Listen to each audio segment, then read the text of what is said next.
Everybody ready? Ready. Good evening and welcome to the July 26th regular business meeting. This evening we have a fairly full agenda item and it's nice to see the room almost packed. We're going to begin with the Pledge of Allegiance followed by a moment of silent meditation.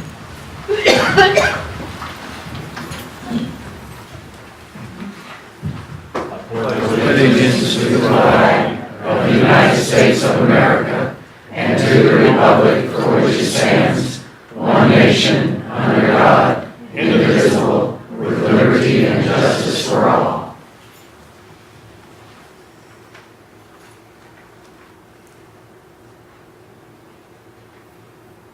Thank you.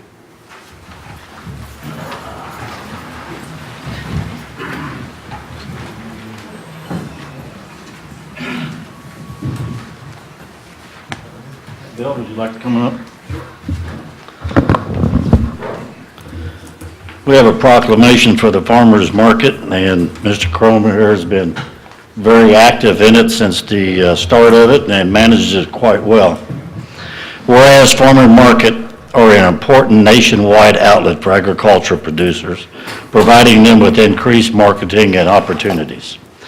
Whereas the Leavenworth Farmers Market, along with the thousands of other farmer markets across the country, offer consumers farm fresh, affordable, convenient, and healthful products such as fruits, vegetables, cheese, herbs, flowers, baked goods, meat, and much more. Farmers markets serve as an integral link among urban, suburban, and rural communities, affording farmers and consumers the opportunity to interact. And the popularity of farmers markets continue to rise as more and more customers discover the joys of shopping for unique ingredients sold directly from the farm, as well as the pleasure of buying familiar products in their freshest possible state. And farmers markets play a key role in developing local and regional food systems that support the sustainability of family farms, revitalize communities, and provide opportunities for farmers and consumers to interact. Whereas the Leavenworth Farmers Market offers electronic benefit transfer technology for use by Supplemental Nutrition Assistance Program recipients in redeeming their benefits, and also offers opportunities for senior citizens participating in the Seniors Farmers Market Nutrition Program to redeem their checks and provide unsold produce to churches for free meal program. Whereas the United States Department of Agriculture strongly supports and promotes the development of operations and expansion of farmers markets and others direct-to-consumer marketing activities for agricultural producers. Now therefore I, Larry Dedeke, Mayor of the City of Leavenworth, Kansas, do hereby recognize the farmers markets and for the contributions farmers make to daily life in America. Give notice to our citizens that the week of August 7th through 13, 2016 is Leavenworth Farmers Market Week. Good, Bill. And I know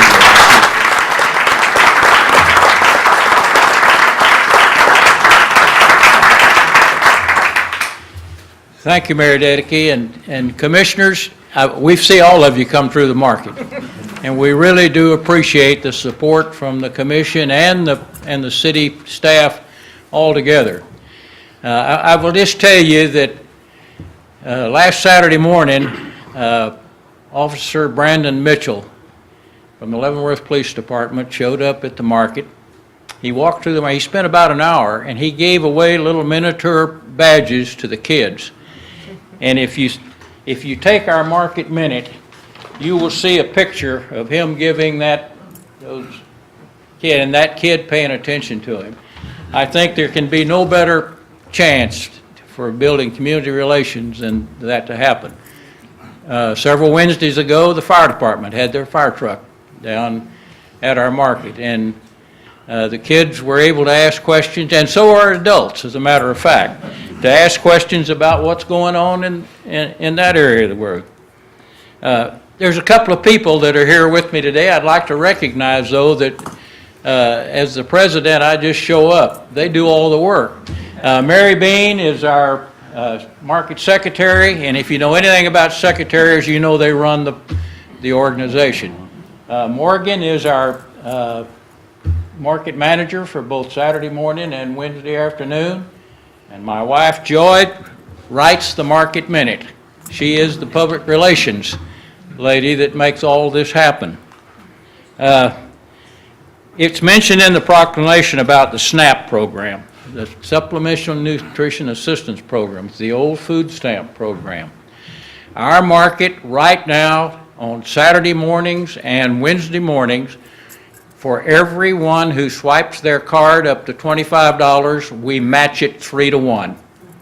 Wow. So and we do that as long as we had a grant from Armed Forces Insurance for $500, the Fort Leavenworth Spouses Club for $250, and Hanson Realty for $250, so $1,000 that we were able to use up till the 1st of July. We still have some of that left, so we're going to continue to use it till it runs out. But starting the 1st of July, we got a USDA grant that allows us to match for the rest of the year at least 2-to-1 all the way through anytime they come, up to $25, both on Saturday morning and Wednesday afternoon. All they can get is for the match, though, is fresh produce. They can't buy any of the other things that they could get on the SNAP program. So I encourage all of you to get those folks there. We're not seeing enough of them, and so we really would like to get them there. Last Saturday morning, Kansas State was there videoing our market in order to put together a video to promote the SNAP program. And they chose our market to come do that because it's a good one. You know, there are 3 things that make a great market. Venue, and we have a venue that is second to none. In fact, it is an envy of most of the other markets in the state. We have great vendors. If you come down there, you can find really good stuff. It's producer only. If they don't make it, grow it, they can't sell it. So you can talk to the folks who put it together. And finally, we have great customers. And that's the other thing that makes the market work. We're seeing both the fort and the city. And so again, thank you very much for recognizing us, and come join us at the market.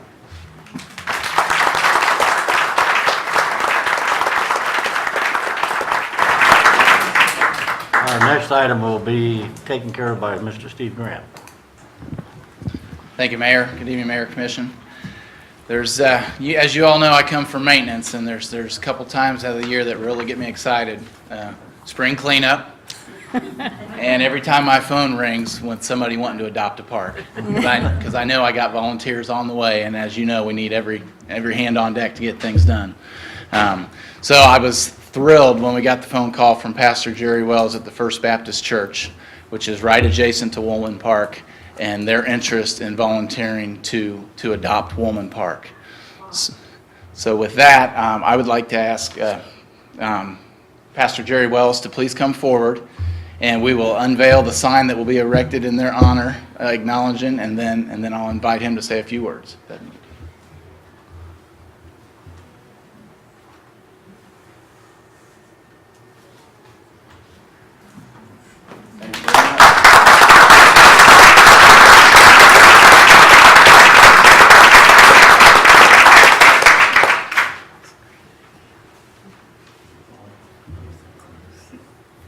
Now, Steve did say a few words, but it's kind of dangerous giving a mic to a preacher with something that looks like a pulpit, but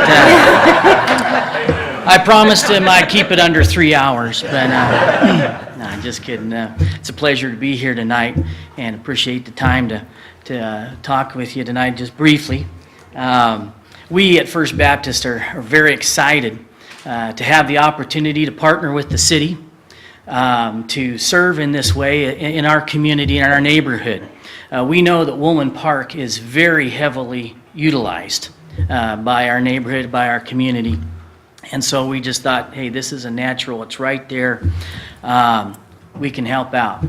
Whether it's picking up trash or cleaning the shelters, or if there's special projects that come up that we can maybe assist with, we're looking forward to the opportunity to serve our neighborhood right there at 13th and Osage. So I want to thank Steve for his help in getting us set up to do this. Do want to mention on August 28th, everyone's invited. We're going to have a Adopt a Park celebration kickoff. We're going to be at the main shelter there at Woolman Park from 5 to 7 p.m. We're going to have food. You know, Baptists, we got to have food. So we will have food. We're going to have some games like cornhole. We're going to have that out there. And we'll have some music. And it's open to anybody in the neighborhood who wants to come. It's just a way to let them know, hey, we're here and we're going to be serving. And if something comes up, we're right across the street, come let us know. You know, if there's vandalism or something that happens, and then we'll jump in as best we can to help. So thank you for the opportunity to speak tonight. Could you give the date one more time, please? August 28th, it's a Sunday evening. Hopefully it'll be cool. If not, there's a big baptistry right next to the main shelter. Yeah, August 28th from 5 to 7, and everybody's invited. Thank you very much, Pastor. All right, thank you.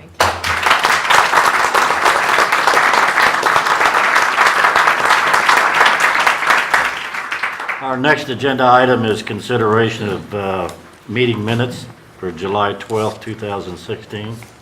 Is there any changes or additions or corrections? And if there isn't, is there a motion to accept them? I move, oh, go ahead, Mark. Mr. Mayor, I move that we accept the July 12th, 2016 regular meeting minutes as presented. Second. We have a motion and a second. Begin voting, Commissioner Weekly. Aye. Aye. Aye. Aye. Aye. That passes 5-0. Second consideration ordinances for number 8001, amending the 2016 Development Regulations, Chapter 8.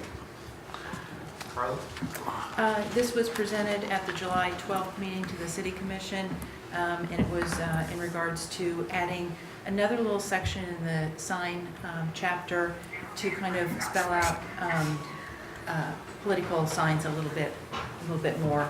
The Commission was given 3 different options of wording that could be used. You went with option A, which included, which addressed the size of signs, and also that they would not be permitted in the public right-of-way. Okay. So I inserted that language into the final ordinance, so that is now presented for second consideration and would require a roll call vote. Thank you. Is there any questions? Just for clarification, public right-of-way, for the most part, is that area between the sidewalk and the street, correct? So if you have a sign, you put it inside your sidewalk, on the house side rather than on the street side of the sidewalk. Correct. I know there's other Yeah. right-of-way, for the Yeah, most part, but that's that's good. That's a pretty easy Thank you.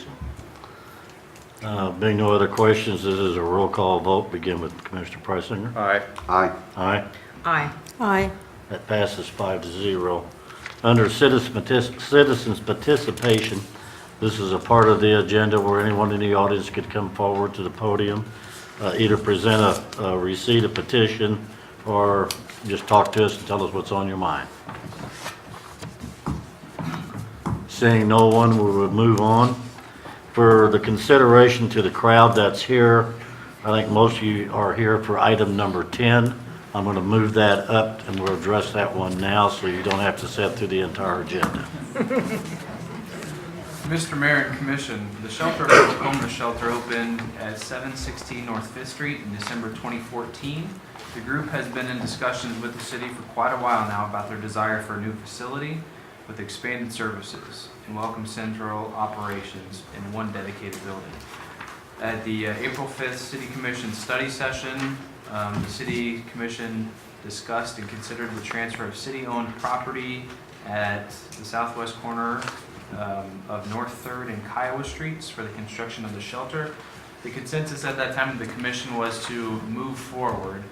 And what that means was staff needed to get with the shelter folks representatives. We needed to see drawings from an architect. We needed to talk about expanded footprints. We needed to talk about parking and have them work with the planning office.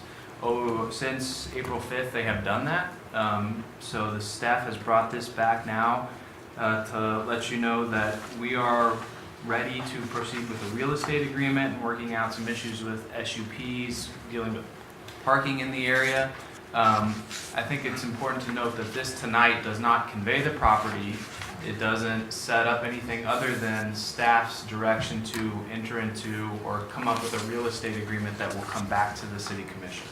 So this doesn't actually do anything tonight except for have us move forward and start working on a real estate contract with the Sisters of Charity. And I believe Sister Vicky is here to answer any questions you may have. Okay. Is there any questions by the commission? No, it's just step one. So you just want a motion to allow staff to proceed? To move forward with the transfer of the property, the big items coming up with the real estate agreement to bring back before the city commission. And then as everybody's aware, there's an SUP for public parking in the area. It's not tied to anything other than it just allows public parking on that city lot. So we're going to work with some of the surrounding neighbors and organizations to come up with an idea about how we can do the best we can to accommodate parking in the area. Excuse me, I'd like to address the commission.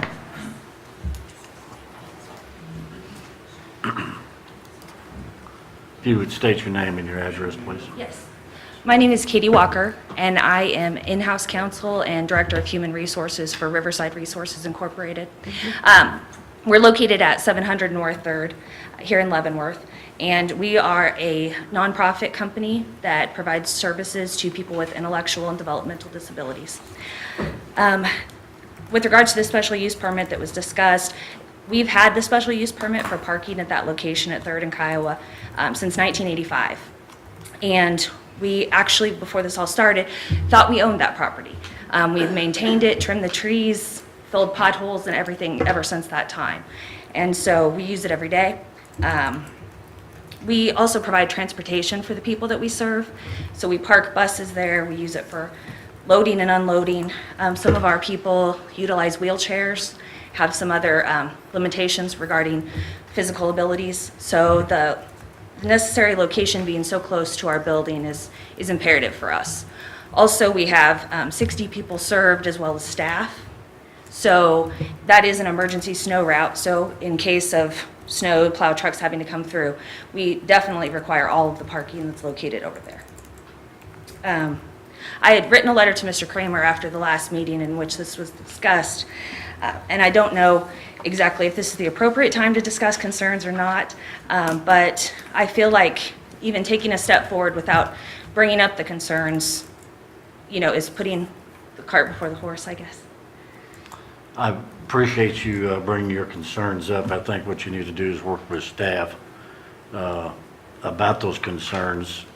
The other thing is what I have noticed, now this hasn't been during the winter months, but driving by it 2 or 3 times during a day, that the lot is at the most halfway full.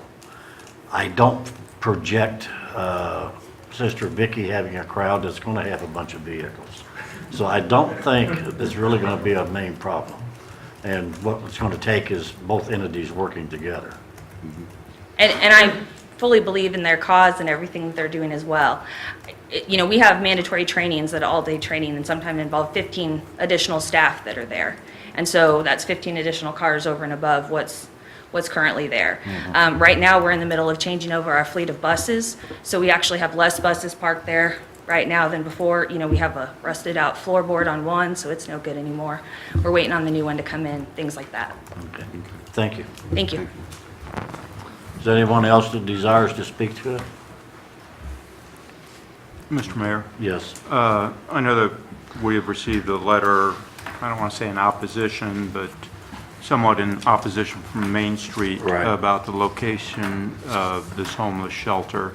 Definitely in support of the mission, but I think in opposition of the positioning of it. Is there anyone here from Main Street that cares to speak to the letter that we have received? Or Sister Vicky, I think that you were copied on this letter. If you have any comments on it.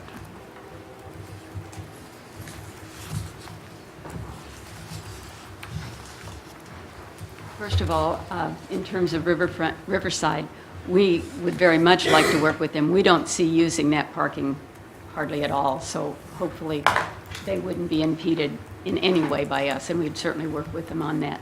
And on the Main Street, we did meet with them once. We understand their concerns, what we're trying to do. We understand especially that having people downtown that are homeless or in extreme poverty sometimes is a discouragement to businesses. That's one of the reasons we wanted to move it to 3rd and Kiowa, so we wouldn't impede business as much. We certainly want to work with people as much as we can to make this positive for everybody. We know we need to address the needs of the homeless, and we need to do that in the area where, not just the homeless, but people living in poverty, which is in this northeast area. Thank you. Thank you, sister. If there's no other questions or comments, Could you read that letter? it's very time consuming. Yeah. Is there a motion? Mr. Mayor, I move that I make a motion to move forward, direct staff to move forward with the transfer of property to North 3rd and Kiowa Streets, the Shelter of Hope, and as I understand the motion, they'll work on, this is not transferring the property, but that you'll work on the legality, real estate agreement to move forward with this transfer. Second. We have a motion to second. Begin voting. Commissioner Weekly? Aye. Aye. Aye. Aye. Aye. That passes 5-0.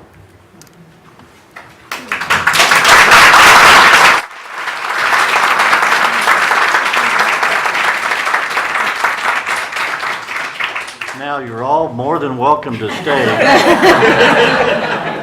because it could be an exciting evening.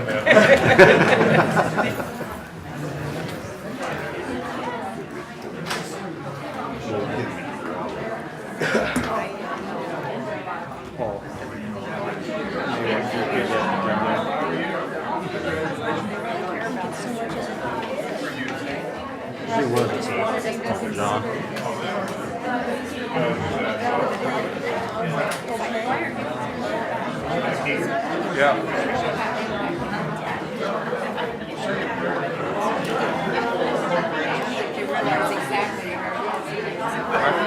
Paul? I thought they showed up. I thought Main Street would be here. Gave him a chance.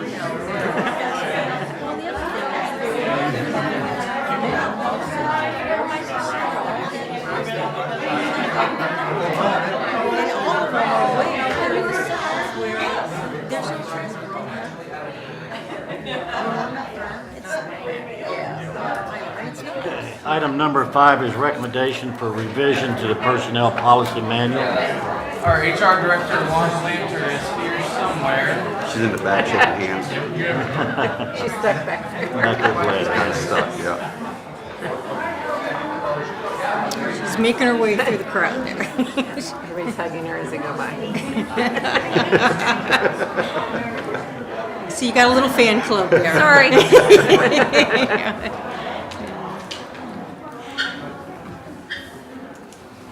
Mr. Mayor and Commissioners, presented for your review and approval tonight is changes to the personnel manual in regards to the benefits section, specifically the health and dental insurance.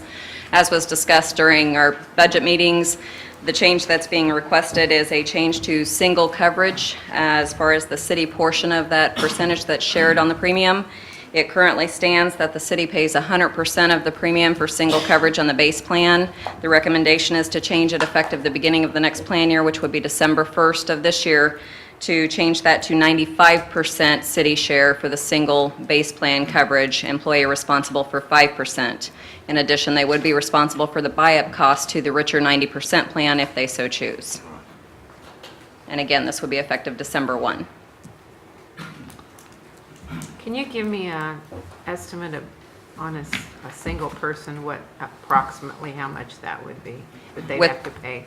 With our current premiums right now on the base plan, that would make their responsibility approximately $40 a month. Okay, thank you. And that is, again, for the base plan. They would still be responsible for the buy-up on top of that, Which they currently are now. which is correct.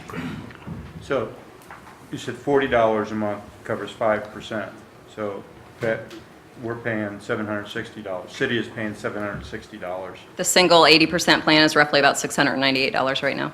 Okay. Wow, really? So yes, the city is still picking up about $650. Expensive. Okay. Yeah. Okay. Is there any other questions on it? If not, is there a motion?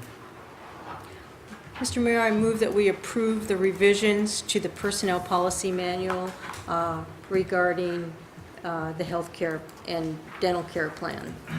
Second. Motion and a second. Begin voting. Commissioner Preisinger? Aye. Aye. Aye. Aye. Aye. Passes 5-0. Thank you. Thank you, Lana. Item number 6 is a design concept for protective railing at Riverfront Community Center. Our Parks and Recreation Director, Steve Grant, and our Riverfront Community City Manager, Tammy Metzger. There we go. Okay, good evening again. Identified in the 2016 CIP process is the guardrail out front of the Riverfront Community Center and replacement of that as it's deteriorated over time. With that, Tammy Metzger and myself formulated some what we thought would be very, very appropriate with the front of the community center, with it being such an iconic building and all the and everything that goes along with it. We felt that we should run through several different avenues, get consensus and opinions, and it first started with our Parks and Community Activities Advisory Board. We presented what Tammy and myself came up with, and then they approved it unanimously, and we discussed, okay, we wanted to bring it forth to you to get your opinions and your consensus on it. So with that, let me try and explain the pictures in your packet. The first picture, that is an actual picture of what the guardrail would look like. It's called a Montage Plus Genesis fence, and that's just the name of it. And then on the top of it, those are called quad flares. And what that'll do is that'll give it a decor, but then as well you can see the rounded top to it, and there's a rounded top, so from a safety standpoint, we're not worried about people impalement and stuff like that. So that is, and it's used in a similar application in that picture as a guardrail. You'll see it is set on top of that wall. The current guardrail we have down there is also set on top of the stone. We will not be going back and doing that. We will be putting it in the sidewalk right in front of it, so that we don't compromise the stone on the building any more than it already has, and we will fill in. That's where a lot of the failing of the existing railing has occurred, at the base, where we see a lot of rust, and you probably don't notice it, but we have it tied up in several areas to keep it secure and keep it safe for now. This fencing, it does meet all codes as far as guardrail and the spacing of the pickets. The second picture that was in your packet this is a very, very rough rendering of basically a public information officer, Melissa Bauer, helped me just kind of throw some. We just drew it. We felt we could do this and give the general look of the wrought iron fence going in front of the community center without going and spending a bunch of money at any type of firm or anything. Like I say, it's very rough. The pickets are uneven. You don't see corner posts like they would be put on. It doesn't show the quad flares on that fence. But I think it gives the general look of what the community center looks like, and it's something I know Tammy is very excited about, and I'm excited about. And with that, if Tammy, if you have anything to add or any questions you might have regarding this fencing or this project. What's the height of the fence? We plan on 4 foot, 48 inches. That doesn't look like that high in the, That one there, I believe, drawing. is 42, 3.5. oh, okay. Yeah, which is 42 is the minimum by code requirements on a guardrail like that, and we wanted to go just a little bit more. Yeah, 32, you may get some people to attempt it, but Yeah, you can 48 hop all over too it a little low. bit easier. Correct. Hopefully the parts sticking up will keep people from wanting to compromise it, but. And you want approval to go out for bid? That's correct. That's correct. The money is there in the 2016 CIP. We just didn't feel it right with such an iconic venue in our downtown to just take our thoughts and go. We wanted to be a collaborative effort. Okay. No, I think it's appropriate for the building, it's a good design. A little concern on the safety, but with the rounded tips, hopefully, people will be smart and not try that. Right, and the vertical nature, as opposed to horizontal, it'll keep people from wanting to climb it. Yeah. It'll have that lower, the cross members will be just like you see in the picture where you have one lower and then two upper, and you can put your foot on that lower one, but it'd be difficult for somebody to try and It's like climb. this, isn't it now? And people sit on it, Well, yeah, I've seen kids like hang on it and you know, and Right, you worry about them like kind of falling Right. down inside there, yeah, so. and it just has that little cable in between it now too, which constantly gets stepped on and broken, and we're constantly fixing those. So it'll be a really nice upgrade. Okay. Any other questions? If not, is there a motion? I move that we move forward with the competitive bid process for the proposed fence for the Riverfront Community Center. You just Okay, need a this would be a consensus. consensus, I guess. I'm sorry. That's okay. That's my There we fault. go. Is there a consensus to have them move forward? Yes. Yes, there is. Okay, thank you Sorry very about much. that. Okay. Item number 7 is quarterly payment to Leavenworth County Development Corporation.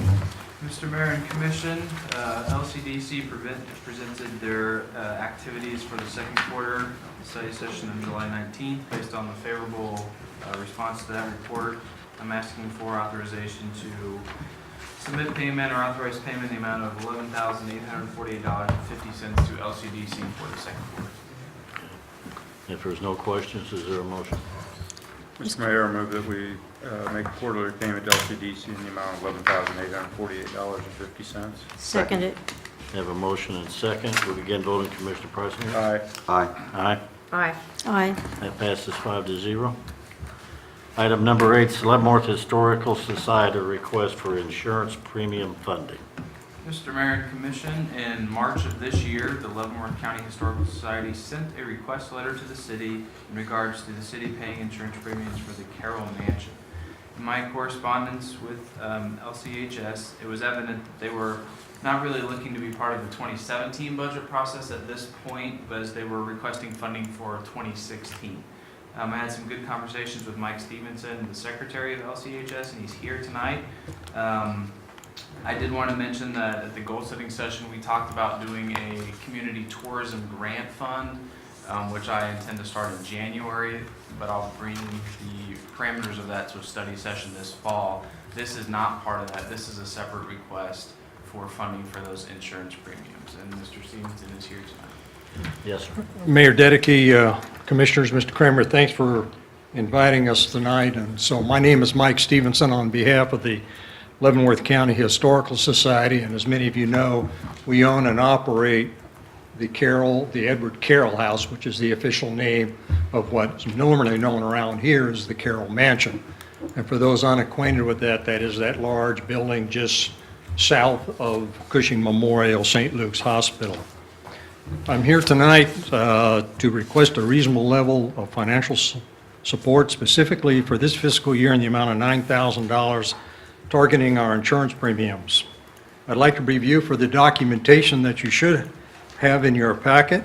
It won't be long, I assure you. I'd like to begin by reminding or reacquainting the commission and our visitors that the Edward Carroll House, which is owned and operated, as I mentioned, by the Leavenworth County Historical Society, is more than a major tourist attraction, which it certainly is.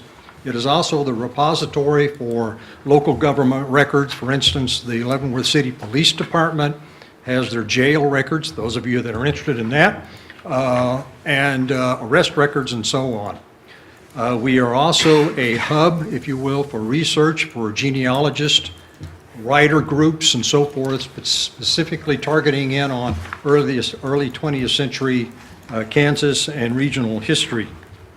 Simply stated, museums are a yardstick of our social, cultural, and even our economic standards of a community. And we believe strongly that the Carroll House and the Leavenworth County Historical Society is a major contributor to that standard. So you should have in your packet an initial letter sent to the City Commission dated March the 28th via the city clerk. And this letter provided the background, our mission statement, justification for the request, and suggested remedies. Also in your packet, you should see a letter to the County Commission dated May 26, 2016, requesting their assistance addressing our deferred maintenance backlog. And though it is outside the purview of our discussion tonight, I just want to mention to you that we have been working very, very hard with this County Commission because, as many of you remember, all government funding was eliminated several years ago. And since that time, there has been a building backlog of maintenance requirements, particularly on the Carroll Mansion.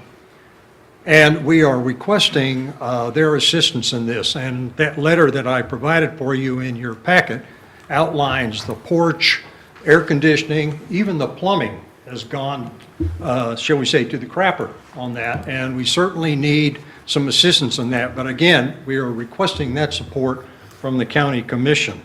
And parenthetically, one of our biggest backlog items, quite frankly, is the porch. It's in a state of deterioration.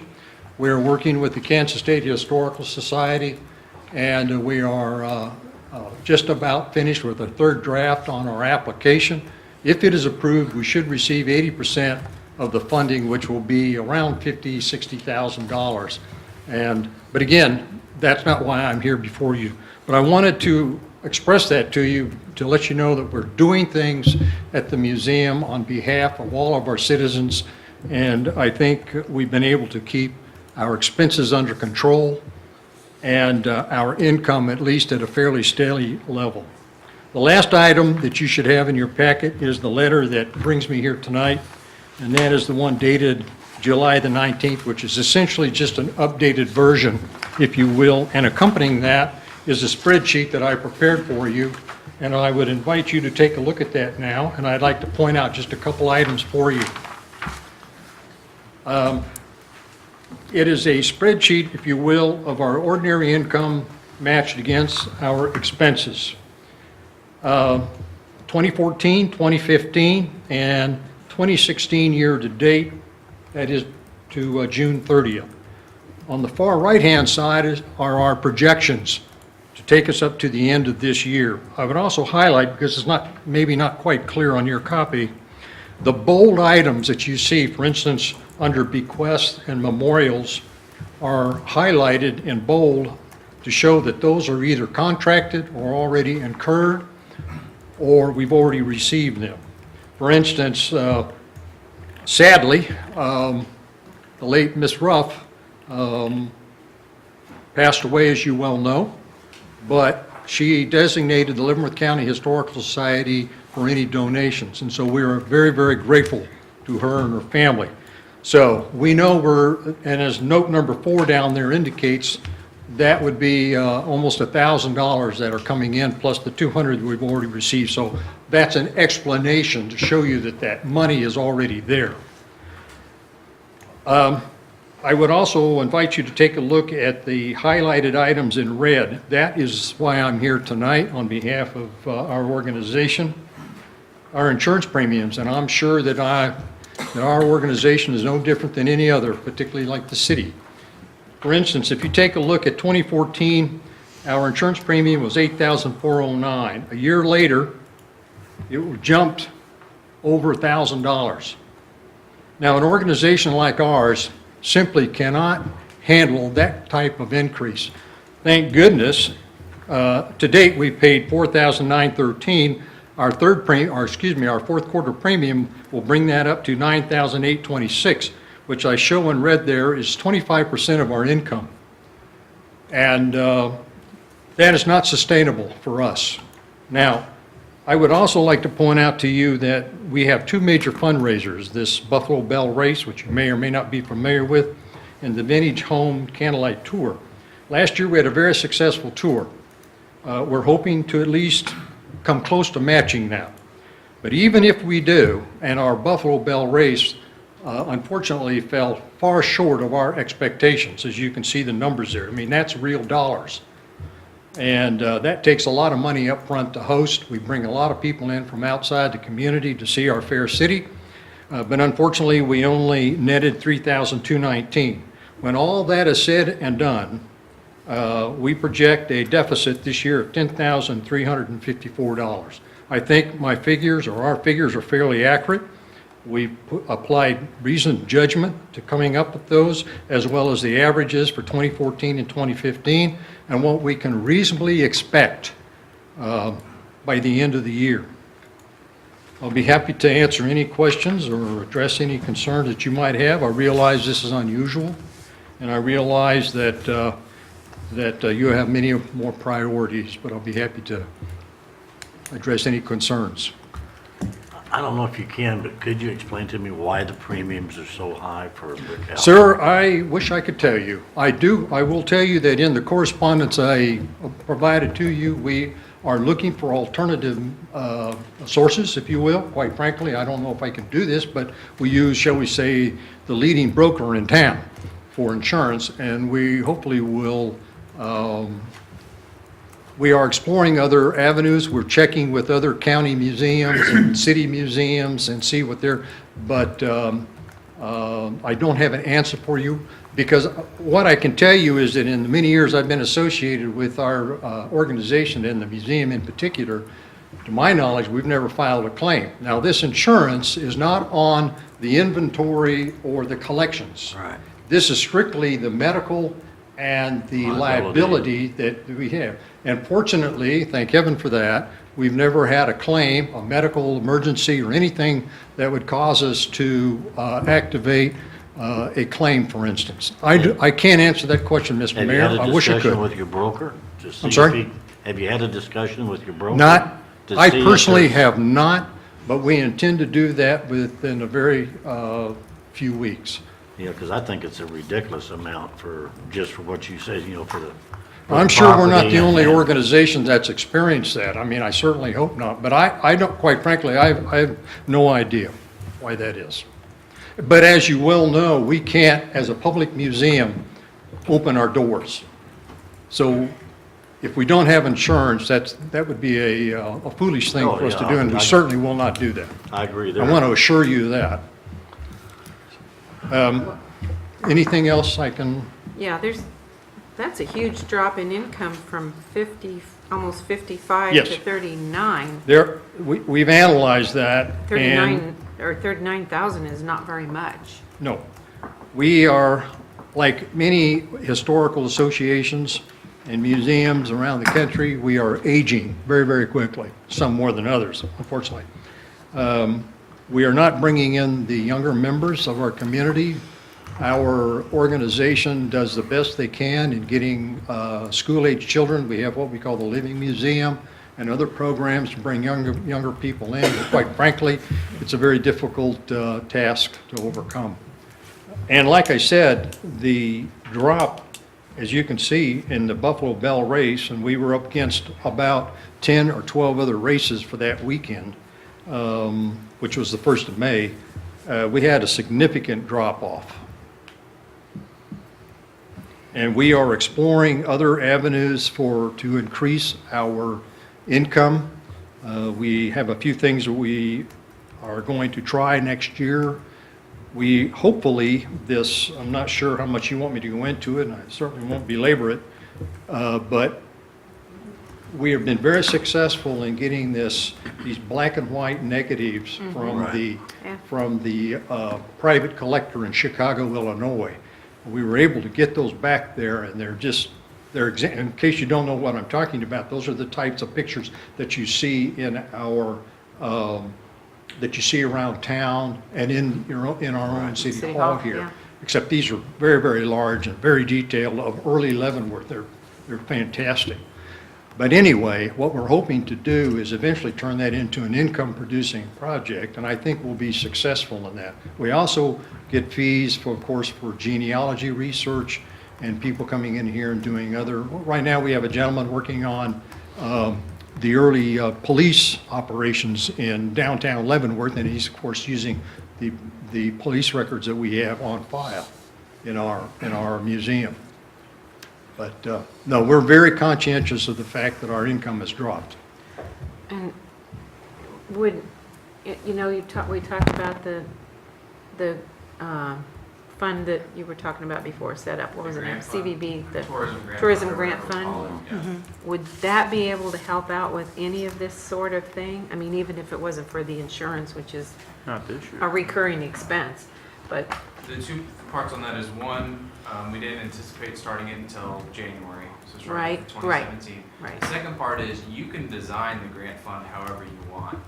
Most of them only accept grants for projects or Right. events or attractions. Now, I did speak with Mr. Stevenson that it's really just a shell game in the budget. If there were costs associated with the Buffalo Bell Run of $3,000, then he could apply for that, which would reduce Right. overall expenses. So Right.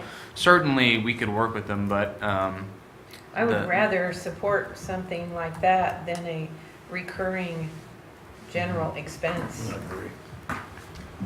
And, you know, and we can help, you. I mean, by providing that, we can help you raise more money too, you know? So, And the other That's part just of my that, we thought. don't have it this, in this budget. We don't have it in this We don't budget. have it, but but, that's something to look at. What is, I want to ask one more question. What is the other? Where, under income, on 2014, you had almost 4,000 in other, and this year you have 0 in other. projected. Or any of the rest of the years, what was that? Was that a special event? Sometimes, I don't know the specifics on that, but I will tell you that there was a lady that moved here, moved from here to another town. Okay. And she donated all the, and basically her family took the furniture they needed and basically donated whatever our volunteers could then get out of this estate sale. And that produced a lot of money. So And just we're a very, one-time very thing grateful then. to her for that, because she just basically said, whatever you make is yours. And so that's how that other income comes in there. But I don't know, Commissioner Bowder, exactly what that 3,947 is, if that's what you're referring to. Well, I would like to look at what, when we get this set up. I'm sorry? Helping you that way. I'd rather look at, Okay. when we get this set up, helping you that way. I have a question. And part of this came is we helped another museum organization in town before with an insurance expense on that. And Paul, I know their request was higher and we couldn't meet that request, but do you remember how much we? it was between 3,000 and 3,500, if I remember For the correctly. Was that? I thought it was 1,800 for the trolleys. I thought it was 1,800. I think we paid a portion the last time. It was a little bit different because this was before the CVB was under the city. So the first, I think, 2 years of paying that insurance, it was not approved by the city commission. It went through the chamber because the chamber was the authorizing board for the CVB. Yeah, And then we it approved came it once. here just once. Yeah, and I know they asked for a certain amount of money, but I do recall it was like somewhere between 18 and 16 is That could really have been what the we half, support, yeah. yeah. I think that could have been right. I think the total So it was cost- about half of what they requested? Yeah, I think so. On that, and that's, and I know that the 9,800 is not in our budget to do, but I think that we can at least scrape together an equal amount of what we supported a past museum request. To me, that, in fairness, you know, to that museum, to do that, and if Well, we this could. is a countywide museum too. Yes, Keeping yeah. that in mind, the other one wasn't. you haven't heard, got an answer from the county commissioner yet? I'm sorry, sir? You haven't gotten an answer from the county? No, we have not. Our thought is, we're going to go to the county commission specifically for building and maintenance, because we're talking about quite a backlog. So we have not received any word. We do have, we are in the process of making an appointment with, I don't know which of the county commissioners, but one of those to sit down. We're going to invite him up to the Edward Carroll House and explain to him what we're doing and why we need their help. Like I said, we also have a grant that is being at its third draft right now that shows the deterioration of the porch. That's what we're primarily concerned with, because it has to do directly with the safety of our visitors. Because we get a lot of people from out of town, as I'm sure you're all aware, and I don't need to go over that with you. And as an example, maybe like, I think it was in November of last year when we were getting ready for the Vintage Homes Tour, which brings in hundreds of people from out of town, and they get, I think, and most of them leave with a very good feeling of our great city here. We noticed that there were some very unsafe and hazardous conditions on the steps leading up to the porch. So we had to do, a bunch of volunteers got together and just did a quick fix to make sure it was safe for people. It certainly looks unsightly, and that's one of the things we're going to be talking to the county commission about. But we're not here to propose that to you, Mr. Mayor. Mr. Stevenson, I have Yes, a sir. couple of questions. When did you build your budget for 2016? When did we build it? Yeah, when did you make We the started budget? on it last November. And did you realize then that you're probably in deficit spending, that you would be? We found out, sir. Yeah, and- We were, quite frankly, unaware of, it was my understanding at the time, and it was probably a misunderstanding, that the budget deliberations would take place in the month of July in separate locations and with, where Mr. Kramer's staff would then present their views. We assumed, wrongly now, that it was for 2016. That was an error on our part. But I look at some of your numbers, and let's say the Buffalo Bell Road Race did produce as much as last year. I know it came about 40% of what it did last year, but if it would have hit 7,600, you still would be far short of, what your expenses are. That's correct. Right now you're projected 38,000, about 3.5 times what you've brought in thus far. So I think your home store obviously is the big event of the year. We, the city, are not unlike you. We don't have the money I understand. right now that as City Manager Kramer mentioned. I think we can put something in for 2017, but we've already budgeted and we've got our money expended, and I don't think that we have money in 2016 to help you. But I think we can put some plans in for next year using the CVB funds, potentially, that we have to discuss. But right Well- now, our money is budgeted. Yeah, I understand, and I know we're Johnny-come-lately on this, but we do see a deficit coming at the end of the year. Do you have any reserves? We do have some operating reserves, and so I think that eventually, and hopefully we'll have a great, fantastic candlelight tour again this year, and we'll be able to hopefully make those numbers look a little better. So we're just asking for any relief that you think would be appropriate, if you can, but we certainly want to bring this problem to your attention, because it is certainly not going to go away. Paul, would you be able to, like I said, even if this was like what we gave to the other museum organization, and we can go back and research it, if it was either about $1,600 or $1,800, would you be able to find that somewhere? The commission directed, so yes. Did we put that in the budget? No. That came in as part of that, what we used for the trolleys last year, when we gave it, that was a special, No. No. that wasn't, It was not in the that budget. came out of the budget. Have you approached the other cities in the county too for any help, or is that, I don't want to say a waste of no. your time, but, a No. waste of your time? I'm sure we'd get the same reaction. It may be labeled as a county museum, Yeah, I but know. it's a I Leavenworth understand City that. Museum. I can tell you that we have made a lot of efforts to extend services and advice and so forth, and promote Leavenworth City and the rest of our cities in the county. I'd like to report to you that we've been successful, but unfortunately we haven't. 99.9% of what we do is in the city of Leavenworth for this people of Leavenworth. I wish, quite frankly, it was a little different. We are working on that, but let me just say that we've not been successful. We are going to continue to try that. But we do concentrate on the first city of Kansas, and we feel there's a rich history here, a history that's worth, and a heritage worth letting people know and making it accessible to the public. But we find ourselves in a position unlike many other organizations that have a service ethic, having a little bit of difficulty in this right now.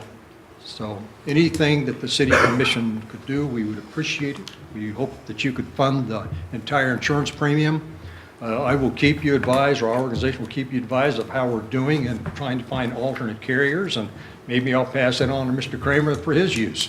But it's not going to go away because, and I would just conclude by saying that I think we've done a great job keeping our expenses under control. We only have part-time employees too, and we do a very good job of keeping our supplies and our expenses under control, but the one area that just befundles us is this insurance premium. But, and I just want to point out, your insurance premium is only $300 more than it was last year. It's not $9,000 more than it was last year. That's why I asked you, when you went through your budgeting, some lights should have gone off, say, hey, you know, we're woefully short, but this $9,800 is not a surprise. $300 of it might be a surprise, but Yeah. $9,500 of it isn't. It was $9,500 last year. So it's only gone up $300, so that's not necessarily unreasonable. That's correct. In my opinion. So, I understand your concern. Yeah, I'm just thinking, you know, this should have been brought before us long before, because we're in a position now, we've already gone through budgeting, Right. don't have the money, and then we have to take things out of our reserves that, you know, we may have to use for a street or something else. And, Well- but I understand that your problem, but when you go into your budgeting next year, and hopefully we'll We- put something in effect in January, the CVB fund. To be frank, we were very reluctant to even approach the city commission because we know that that is a difficult thing to do. It is probably against your public policy to do that now. I think you're doing the right thing. You Yes. gotta ask everybody. Doesn't mean you're gonna get an answer you want, but no, you're doing the right But thing. we are, We were healed a lot better than what we are, I think. the No, opinions would be different. I appreciate that, sir. I just wanted to say that we received great support from the city in terms of services. I mean, it's just great. And we try to make it on our own, and I think for 5 or 6 years, quite frankly, we've been able to do that quite well. And in some years, we even show a surplus. But if this trend continues, and there's no indication that it is not going to continue, then we have some major challenges ahead. So, thank you for your time. And just to recap, we appreciate the support the city's given us in the past, and we hope that you'd consider our request. Thank you. Thank you, Mike. On this, Mr. Mayor, the last time the museum, the other organization came to us, it was out of the blue. We had already set the budget on this. And at least, and there was no financial information or anything provided about the organization except that acting director came to us and made a request, and we at least did what we could based on his word of the situation. I think that they've made a diligent effort to disclose what their financial situation is, which is an improvement from where we were with the last request. And this, I know it was not the same sitting commission at this time, and this is new to a couple of commissioners, but I would at least say, in all fairness, and I know that we can at least come up with $1,800 or $1,600 to help them out in an emergency situation like we did before on this, and then, go down that path of, not just, with the CVB money and looking at developing a grant system that would benefit and be equal playing field for all of the museums in our community. Our community is unique because we do technically have 5 museums, and they used to be funded by the county and received that. With tough times, that was eliminated. But then also, you ask, like, every city in this, like Tonganoxie and that, has their own museums that they fund too. So it's, and they're all hand to mouth. Yeah. They all are hand to mouth on that. So I would at least, urge the commission to at least, in fairness, offer that type of support, and have Paul work to see where he could find that funding. In response to that, I don't see where $1,800, $1,900, or $2,000 is going to do much good against a debt of $9. It's better than not, nothing. I mean, it might buy them a month, and then in another month, we're going to be sitting in the same spot that we are. And my second question is, and this is not to demean you, but are you still on the board of the No, Historical Museum? no, Okay. and I'm not, and that's, yeah. Commissioner Preisinger brought that up long ago and made it clear, no.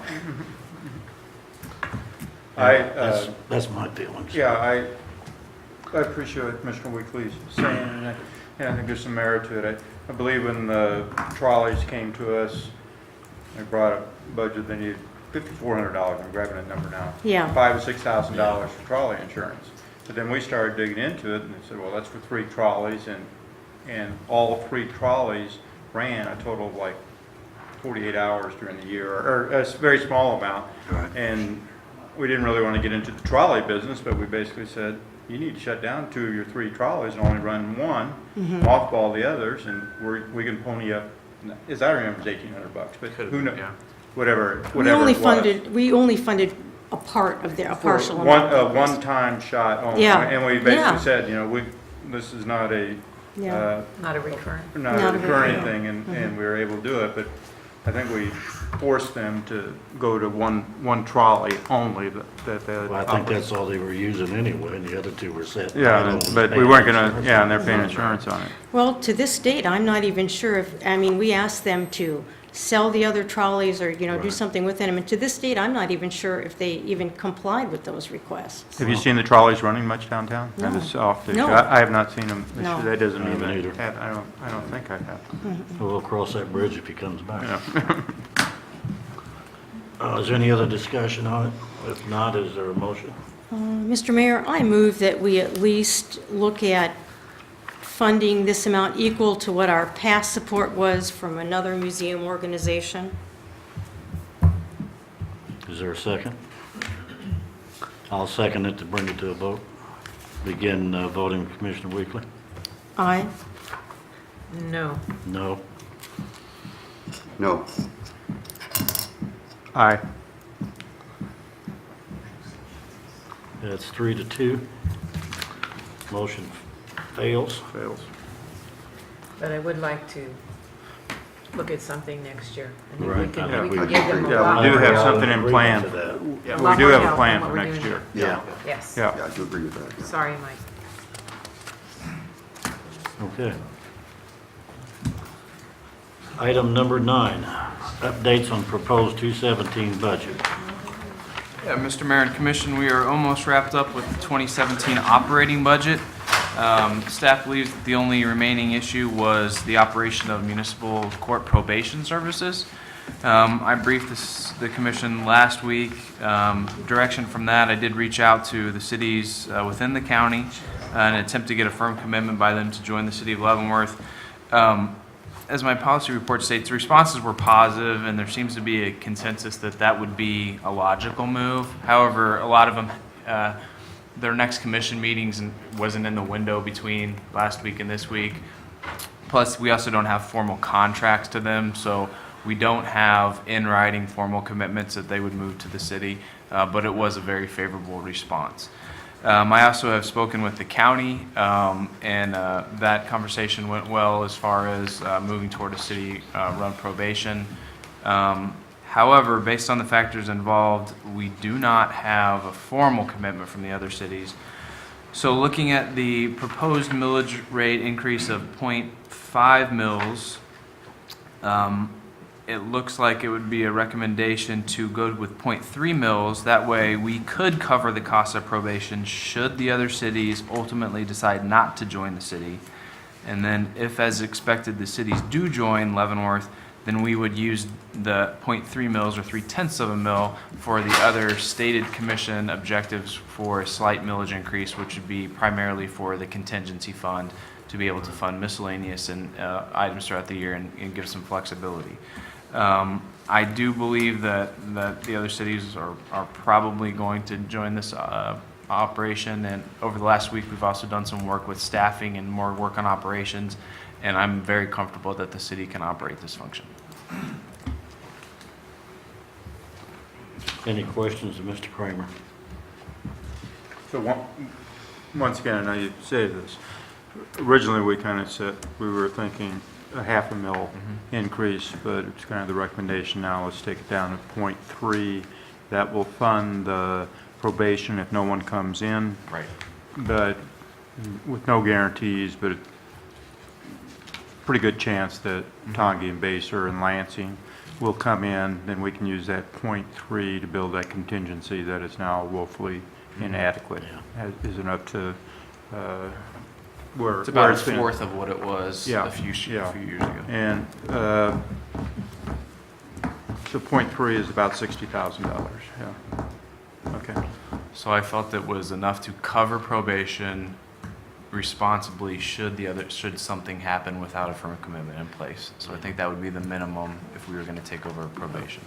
Well, not speaking for the other cities, but, I mean, that was their proposed budget when the county has it, the increase. And we're not increasing the increase, we're just passing that on. So I don't see a problem with the other three going. I don't either. At the rate that the county requested them, they may have a little bit issue because I believe one of the cities, just like we were given a 42% increase, they were given a 60% increase. So they weren't happy with that at the county, and they were working to get that lowered a little bit. But you're talking a lot smaller dollars because their total, you know, where we give 80,000, theirs is 12,000. So a Right. 60% increase isn't quite a big a deal. So, but with the funding in place, I think we'll be okay. I'm good with the 3% and continue. .3 mil. .3. Yeah. Another question on the, you know, we're hoping or kind of expecting Tongi, Baser, and Lansing come in with us. Let's say one of them decides, yeah, we want to be in with you, but we can't give you any money. Are they out? Yeah, Or do we have to support it? just like the county did, our proposal would be to submit a contract to the other cities, just like the county submitted to us. And the contract has a funding amount, so that's for both sides. We both have to sign it. And if they weren't able to agree to that contract amount, then they would not be part of the So they would not operation. get any probation services? They would have to come up with their own. Okay, so Right. basically they'll it's have a to do it It's a- because Yeah, they it's can't a afford service it. that has to be Yeah, provided. yeah, right. I'm just wondering, because I know there's a couple cities, or one particular city in the county that is, you know, they're hand to mouth, and Right. they say, we want to be part of it, we can't pay you anything. Yep. But if they They would have to can't sign pay a us, contract. they're not with us. Right. Okay. Paul, on that type of mill increase, how would that affect, say, the average homeowner of a $100,000 home? We looked at $150,000. You can do the math down from there, but it's between $5 and $6 a year. Okay.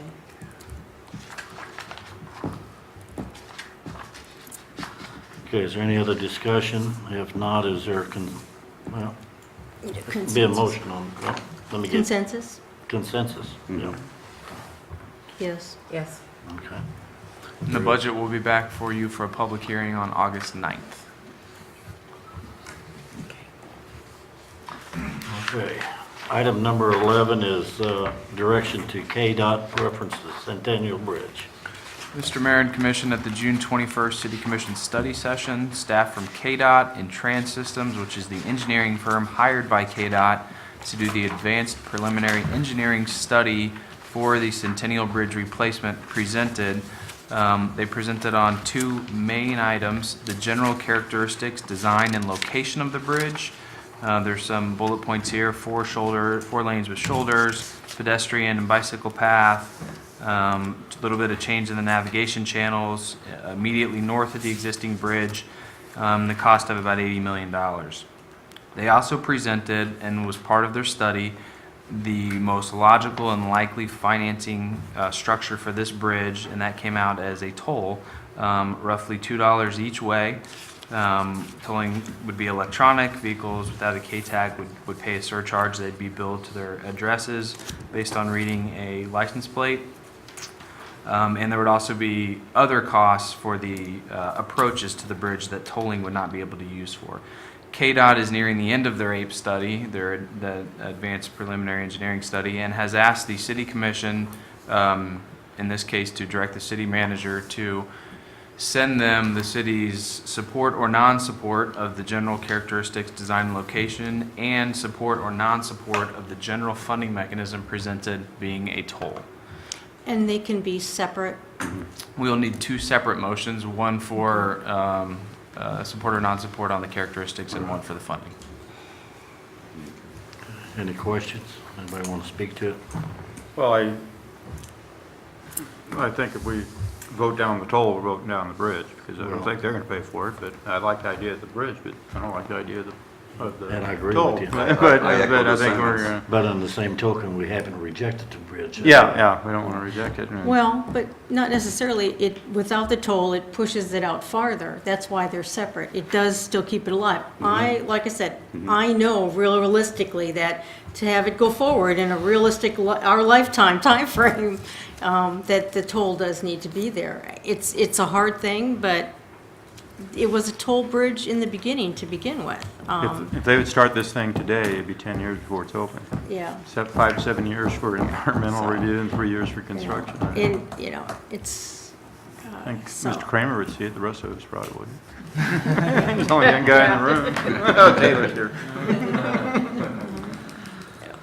Since this is a toll-funded item, primarily based on Leavenworth residents, visitors, and such, you could bring this back really at any time with KDOT and say, a new commission, the same commission at a later date wants to look at it. Accepting the design is a bigger Right. step than you'd think. Correct. You think you Yeah, just don't want them to trash that. right. Go through It's it still all good. again. They've done a lot of work. It's been over a couple $1 million worth of work they've done Yeah, on it'd be a this slap in their study. face. So Yeah. I think that is a significant step to Yeah. approve what they've presented. And even if you did, it's not like you're really approving the toll. It would be like a small step in the process because it has to go to the state on that. I mean, it's just an unpopular, definitely first step that I can see where some of you, don't want to go. But I don't think we should throw the whole baby out with the bathwater. We should at least, approve, the design and the characteristics and the location.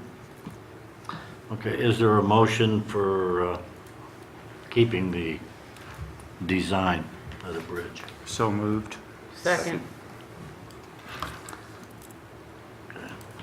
Begin voting, Commissioner Preisinger. Aye. Aye. Aye. Aye. Aye. That passes 5-0. Is there a motion for keeping the toll or mechanism in place? Mr. Mayor, I move that we keep the toll mechanism in place to be looked at by, at a future time. What does that mean? Yeah. It would be just at this time and place, a support or non-support of Right. tolling to fund the bridge. Okay. So is your motion to support the My tolling of the bridge? my motion is to support Tolling of the currently the bridge. toll bridge. Okay, I am taking that unpopular first step. okay. I'll second it. We have a motion and a second. Begin voting, Commissioner Weekly? Aye. No. No? Nope. No. And I knew I'd lose that one. I mean, yeah, come on. You don't need tea You're batting leaves. 100. You don't need tea leaves on that one, yeah. Okay, then that answers our question. I have my direction. Okay. Under Resolutions, item 12, B 2141, authorizing and providing for the public sale of full faith and credit tax increment bonds 2016 for the second hotel project. Okay, this is Resolution B 2141, authorizing and providing for the public sale of full faith and credit tax increment bonds. Yes, that is a mouthful. Series 2016A. Back in January 25th of 2011, the governing body adopted an ordinance that created a redevelopment district. We call the North Gateway Redevelopment District. And then in May of 2016, the governing body adopted Resolution 7991, which approved the North Gateway Redevelopment District Second Hotel Project Plan within that district. Part of the agreement was that the city would issue the bonds, the TIF bonds, in the amount of $875,000. This would cover eligible costs that were capped at $850,000 to the developer. The $25,000 would cover issuance costs and associated costs for the bonds.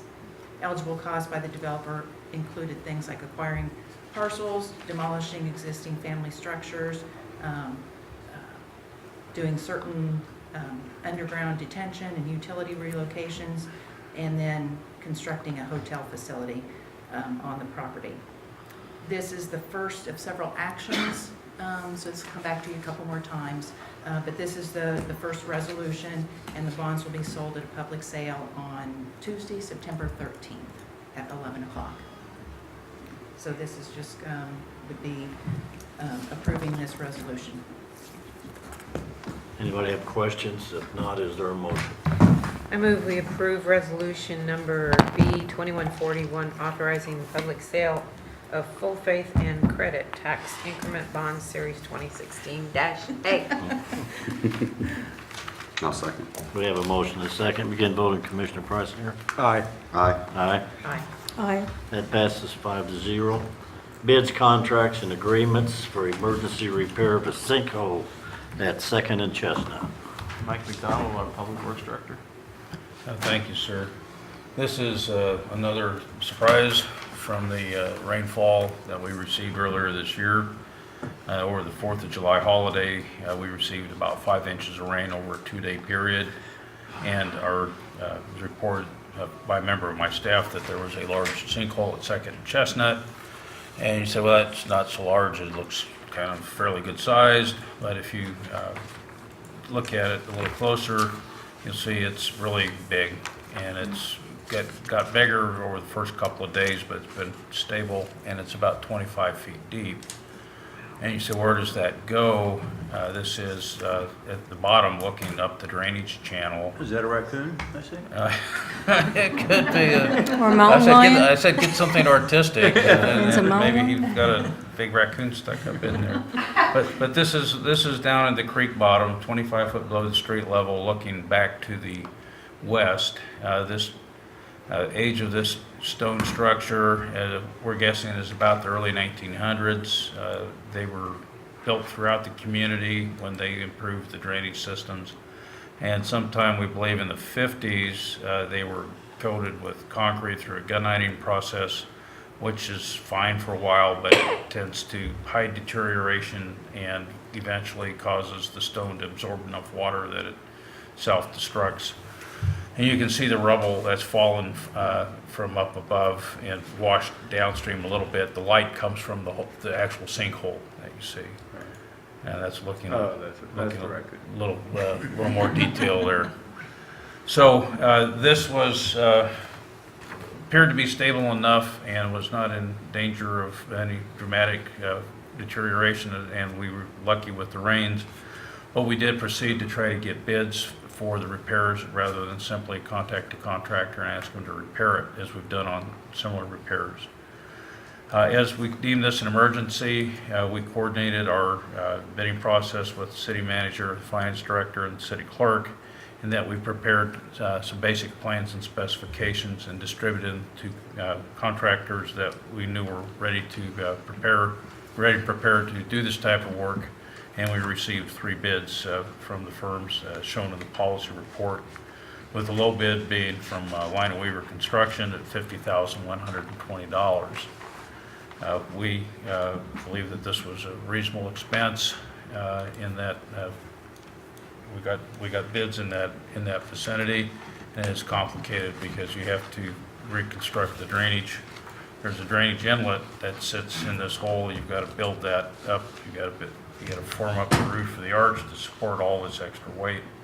And we did not give them a lot of details on how to do that, so we'll be working closely with them as we go along. But that is our request that the City Commission approve the low bid from Line and Weaver Construction for repair of the sinkhole, and that will get hopefully after it before it becomes any different looking than it does today. Why was the Lexico bid so different than the others? I talked to representatives of Lexico, and they said they did not believe that they could safely work in that environment with their equipment Okay, and their got it. employees, and so their bid included essentially removing everything and building it from scratch. Okay. You got, Line and Weaver has option A and option B being $600 more. What's option B? The 2 options were, I forget which was which, but option A, I believe, was build a new roof on the arch, and then the drainage pipe going up to the inlet would go straight up in the existing hole. And option B was to cap the arch, fill the hole with fill material, and then build a new pipe over the bank and down to the creek. Which one do you think is the better option? And we gave them either one, whichever one they wanted to build for the least money, either one was acceptable. But, I mean, if one's only $590 more on $50,000, will it buy us any? No. No, it okay, was- so option A is good, it's the cheapest one. Right. Gives us And both what we need, okay. Yeah, and we developed this, or kind of our options after talking to the contractors, is how they would approach the project, and I don't recall which one bid. They just needed to bid the one they felt the best. Yeah, I understand. What's your feelings, Mike, on the longevity of what we have there, how long it's going to last after it's repaired? After repaired, it'll be there forever. We've done several of these repairs, and they're done right. We've not had problems with them. Most we've had is sometimes the compaction of the earth backfilling the repairs is settled, but the structural repair has been solid. Yeah, what I was leaning to is I don't want to put 50 grand into it in 3 years. We got to come back and put 130, 140 in it to redo it, so. I don't either. There's no real promises. If you look at this picture, this is the floor. There's normally there's a stone floor in there that we've seen. We've repaired these in other locations. We should go back and fix that. That's not $130,000. There, pull up this other map. This is not the actual map. I couldn't get to our GIS to plot the map, but this line basically goes from Second Chestnut by the Justice Center parking lot, and it ends up, and it goes actually further west than Fifth and Spruce. Oh. Most of that's underground. We replaced a big piece of that, if you remember, with the ARRA program here in the 2008-9 timeframe and ultimately the Dollar General store went in there. Right. It's kind of the same condition all the way down there. Okay. This was probably a function of depth and the inlet, and I won't say lack of maintenance, but that we never went and tuck pointed anything in the inlet or tried to do any repairs or identify that there was a problem. You can see in the historical photos where we've done some curb work, so it may have been sinking for a long time.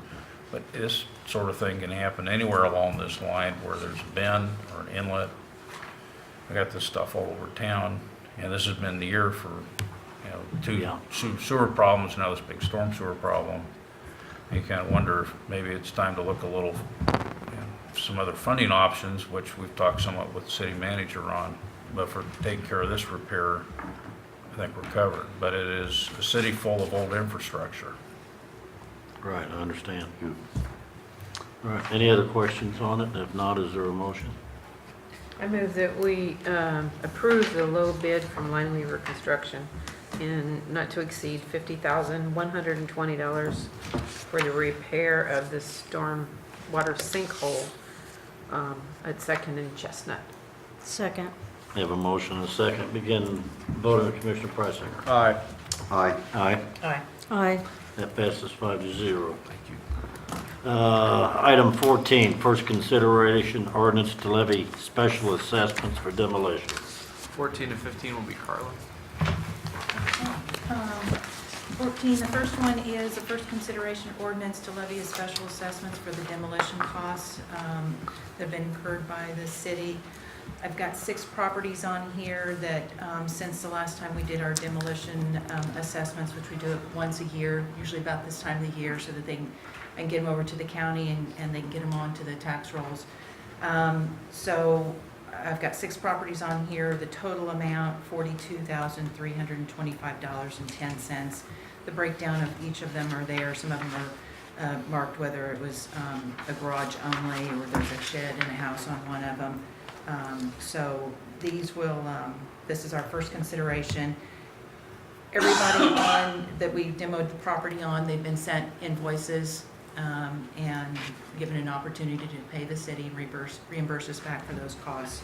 We will continue to take payments on this up until 5 p.m. on August 9th when it comes back for second consideration. So should anybody pay between now and then, we'll take that off and it'll be presented then without that property. But at this time, this would just be a first consideration. Any questions? If not, this is a consensus. Is there a consensus? Yes. Yes. Okay. Item 15 is also consideration ordinance to level special assessments for nuisance. Okay, so this is the levy, the special assessments for nuisance abatement costs. This, you see there's an attachment on here, it's got several properties on it, it's about 3 pages worth. These are properties that, from a period of July 1st, 2015 to June 30th of this year, these are mowing and lot cleanups that the city have done at these properties. There's been multiple, I mean, some of these have multiple mowings on, so when you see a larger amount, it's probably because we've been out there and mowed it every month that it needed it. Again, we send invoices each month to the property owners. They have the opportunity to pay. We also will give everybody up until that day that it comes back for second consideration to pay. We can still continue to take payments. On these, we will still continue to take some payments up until about the second week in September. The county clerk allows us to do that before she does put them onto the tax rolls. They can still come in here and make payments to us, and then we can take those off if somebody does come in. I know in years past, there's 133 properties on here. The total is $121,384. I know in years past, the commission has kind of asked, do I have an idea how much of these are paid through the taxes, or, you know, how much we get back? And I was able to get a report this last year, so I do have that from last year, the special assessments that were put on for a little over $154,000. Through taxes, we did receive a little over $41,000 that were paid through taxes on there. So about 27% is what we got, at least for last year. I don't know if that's a normal trend. That was the first year that I kind of tracked it. Yeah. But what we'll do now, since we're go through and we'll put these on the taxes, the 2016 taxes, we just do a cutoff for June so that we can get everything compiled and everything over. And then anything that we do from July 1st of this year through the end of the year, just so that we capture those and people, you know, don't think that, you know, we wait a whole year to put it on the taxes, which we do, but at the end of the year, we go and we put mortgage liens on the properties. So that way, if the property is changing hands, at least we try to catch that, and people who are buying the properties are aware that there is a mortgage lien on those. So that's just a little. Okay. Do you have any questions? Any questions? If not, do we have a consensus? Yes. Yep. We do? Yes. Consent agenda, please. Yes, Mr. Mayor, I'd like to submit the claims for July 9th, 2016 through July 27th, 2016 in the amount of $991,268.39. Net amount for payroll number 15 effective July 22nd, 2016 in the amount of $337,645.84, including fire and police pension of $11,232.85. Second. Again, voting Commissioner Weekly. Aye. Aye. Aye. Aye. Aye. That passes 5-0. Any of the commissioners have anything you want to discuss? Lisa? No, sir. Nancy? Charlie?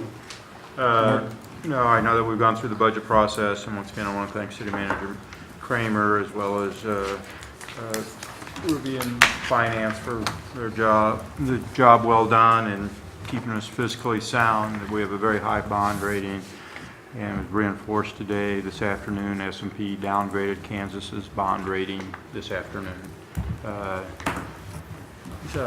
Second, they're saying, they pose a bigger risk, but our bond rating remains very, very solid. And thank you for, and thank the Commission for making sure that we do that. Paul, you have anything? I do not. Okay. Motion to adjourn? So moved. Second. Again, voting with Commissioner Price. Aye. Aye. Aye. Aye. Aye. We are adjourned.